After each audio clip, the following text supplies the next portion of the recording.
This is iFIBER 1 News. Here are today's top stories. The Sutherland Canyon fire near Quincy is now 50% contained Friday. An Iraq War veteran in Portland is at risk of being deported. An Oregon man dumping manure has caused a dispute between neighbors. From the iFIBER 1 newsroom, this is iFIBER 1 News. And it starts now. The Sutherland Canyon fire near Quincy is now 50% contained Friday. Light winds Thursday allowed fire crews to gain ground on the fire burning in both Douglas and Grant counties. More accurate mapping released Friday morning shows the Sutherland Canyon fire at about 29,000 acres, while the Straight Hollow fire, which was found Thursday to have not merged with the Sutherland fire, has burned about 8,500 acres and is 75% contained. According to the incident management team, both fires were started by lightning on Monday afternoon.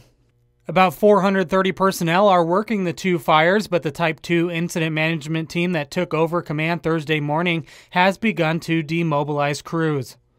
Level 1 evacuation notices remained in place Friday morning for areas north and northeast of Quincy and locations along Baird Springs Road and east of Sagebrush Flats Road, north to Road 20 Northwest and south to Monument Hill. Winds are expected to be calm Friday and into Saturday between 5 and 10 miles an hour, but Saturday night could see wind speeds pick up and gusts up to 25 miles per hour. In Chelan County, the Spartan fire is 81% contained and has burned about 8,700 acres 9 miles southeast of Wenatchee. This is Joe Utter for iFIBER 1 News. Keeping up with today's fast-paced world can be difficult. Accelerate your life with iFIBER Communications high-speed internet. Surf, stream, and game like never before. Give us a call at 509-754-2600 and find out more at iFIBER.tv. In the United States military, we don't leave anybody behind. Veteran Jordan Myers reached out to KOIN after discovering that his friend Chong Kim was detained by ICE in their Tacoma facility. Chong put his life on the line. He put himself in danger, to sacrifice for our country. And, regardless of maybe having a few issues here and there, I feel like we need to stand behind him and help him in his, recovery.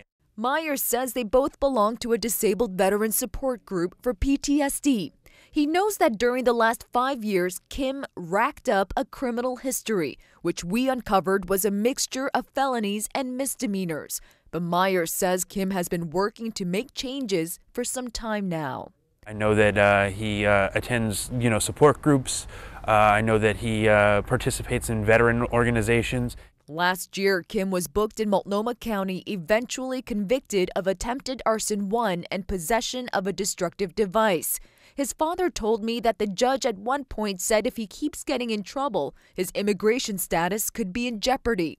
The family is worried about what would happen to him if he gets deported back to South Korea, where he is unfamiliar with the language, the country, and the people.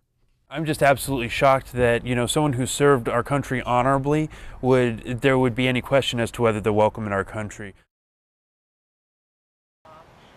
Landscapers pulled up the temporary fence so they could haul these big boulders into Ernie Loy's backyard. They filled everything back in. You couldn't even tell that they'd been here.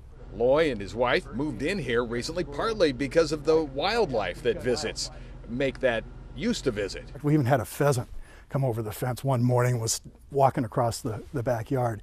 But since this has happened, there hasn't been a bird, a cat. The only thing that's out here now are flies. And if anything will attract flies, you got it. How's it smell up there? It's very smelly. Rosalie Newman deals with the smell, but she's a cancer survivor with a weakened immune system and worries more about those flies. And they carry disease. So I come out and I water my flowers and go back in. That's it. I can't sit out and read my paper. She tried to talk to the landowner and manure dumper, John Rydell. And so I said, John, why is the manure there? And he says, well, I'm planning on planting. Well, I've been here 10 years. He's never planted a thing, ever. And that's a big part of what's bugging these neighbors. The city code says that as long as it's for a legitimate farm or agricultural use, you can accumulate livestock waste. This isn't a legitimate or, farm or agricultural use. This is just neighborhood nuisance. Yeah, yeah.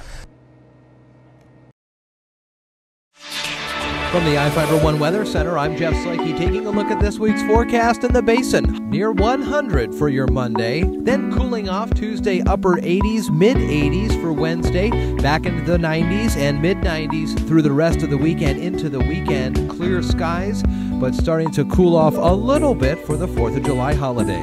For iFIBER One, I'm Jeff Slakey. This is iFIBER One News.